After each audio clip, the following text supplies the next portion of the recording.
Hi, Job Guarantee callers.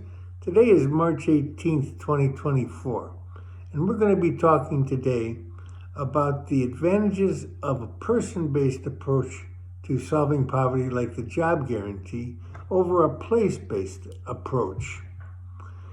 Last week, I read this headline in the Washington Post.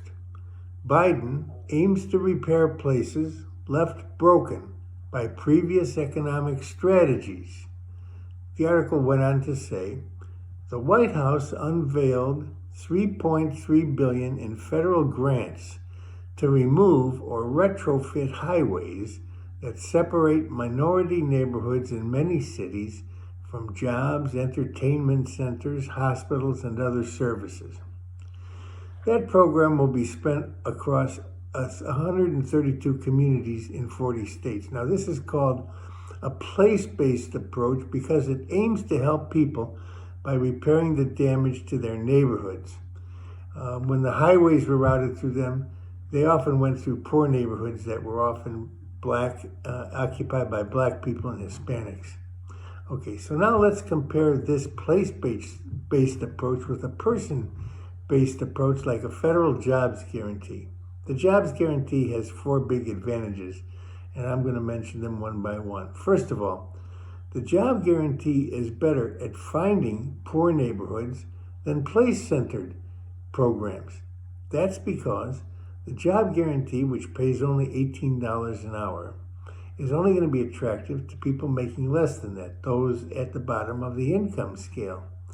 So that means that the money goes almost entirely to poor people, and they will spend it in the places where they live. That's how the money gets directed to the poor communities. It's attracted there by the job guarantee workers. 2, the job guarantee wages will help businesses that already exist in those communities.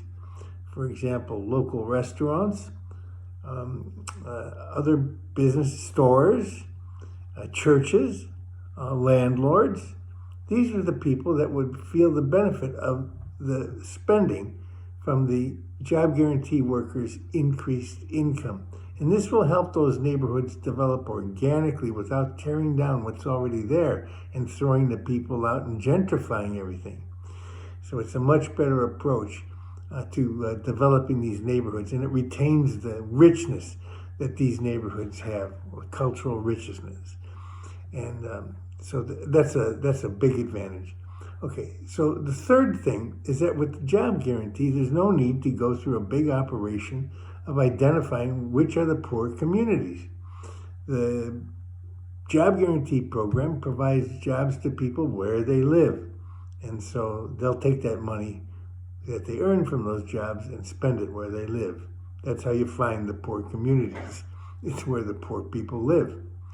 Finally, President Biden's budget, and I don't mean to be critical of President Biden, but the budget for this infrastructure project is only $3.3 billion, and that is spread over a number of years. Now that's peanuts compared to what a job guarantee would cost, which is somewhere in the neighborhood of $850 billion a year. So that sounds like a huge amount, but why should we kid ourselves?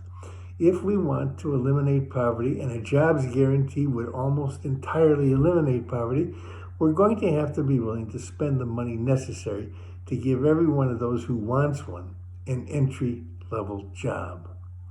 Okay, so please call one of your congresspersons today and tell them you think a jobs guarantee is a great idea. There's a great description of one in House Resolution 145 of 2021. And while you're at it, please ask them to force the Israelis to stop the massacre in Gaza and to let the aid trucks go through instead of holding them up. There's thousands of them waiting at the border to Gaza just to get in. And that's the fastest way to get aid to the people in Gaza, many of whom are starving. So, okay, thanks for making those calls. And thanks for everything that you do to make our world a better place.